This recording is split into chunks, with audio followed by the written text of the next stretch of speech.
Here with legendary trainer and scout James Gogue as his fighter Keandre Gibson gets ready to perform tonight on Thursday Night Fights. What's going on with you, James? Just another fight, another day, ready to go. Man, Gogue, people in the boxing industry, they view you as being one of the top scouts, one of the top talent evaluators in boxing. What was it about Keandre that you saw initially that made you want to work with him? Well, anybody can recognize talent. You ain't got to be a rock. You've been in the business long enough. You can see if a guy has talent and ability. Okay, and that's what I seen off him.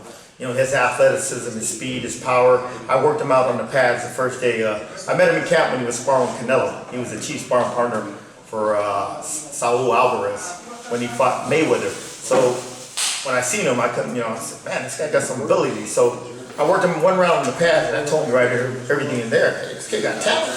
Because been around a long time. It didn't take me long. Talent, it doesn't lie. It jumps out. So that's what I see in this guy Keandre. Is talent and ability. What do you foresee if Keandre is fortunate enough to dispatch his opponent tonight and get a victory? Where do you see him going from tonight? Well, sit down with the team, sit down with his uncle, his coach, Joe Reed, my partner Mike Miller, Golden Boy, and just get the next opponent. It's still in the developmental phases. These fights here are fights where not only developing his skills, but you're developing his mentality. As he goes up the ladder. You know what I mean? You're developing your mentality. We're gonna go up 10 rounds, of course, the next fight, and just developing that championship mindset. You need tough fights like this, to get to that level and everything. So just, I don't look 5 fights down, just one fight at a time. That's all. Gogue, you are a native of South Texas. Texas. You reside in the Valley.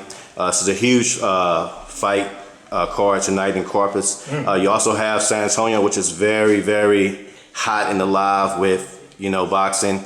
What's your thoughts overall about the Texas landscape as far as boxing, the amateur ranks and professional ranks as well? Oh, the amateur ranks is hot. In South Texas, we have an excellent president of our Amateur Boxing Association, Mark Lloyd. He's organized, disciplined. He's a go-getter, and he has the amateur program going where they're doing 1-2 shows a week.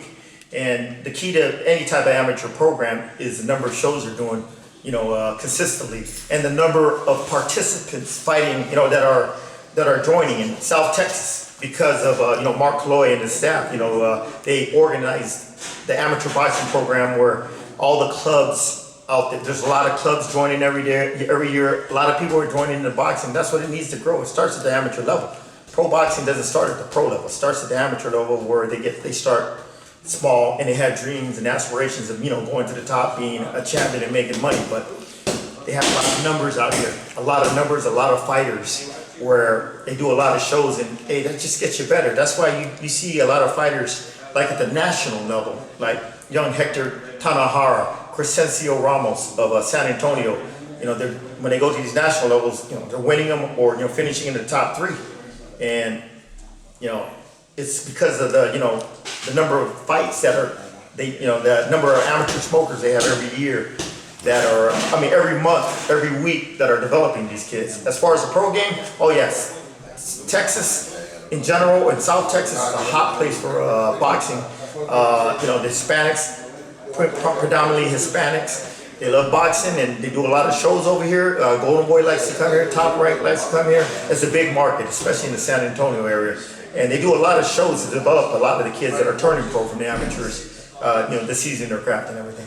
Well, there it is. Hey, man, like I always say, you're one of the greatest minds in boxing. Thank you. Learned so much hearing you on your radio show on Sunday night. Tell the people where they can find you, they can get information about you, and just all your little info on social media and whatnot. Well, you want to follow our show. It's Sunday night. The Pugilist Corner comes on at 8 p.m. Central Time. The Pugilist Corner on FightSaga.com. FightSaga.com. My man Lee Cleveland taking care of us. He has us on every Sunday night. It's the #1 ranked show on Blog Top Radio in the world for the last 2 years, and it's been going good. We have a huge listening audience, especially in Europe and England, listening in. And because of you great fans, hey, thank you. I love you guys. And as far as getting hold of me I'm not a Twitter guy, okay? I try to stay out. I'm on Facebook. You can look me up on Facebook. Just look up my name, They got a couple guys with the same last name as me, but they ain't me now. Okay, you know, just look me. You can hook me up on there, and you know. But yeah, like I said, the Pugilist Corner Sunday night. There it is. Me, Ronnie Shields, Joe Heron, rocking and rolling. There it is. The one, the only, the legendary James Gogue.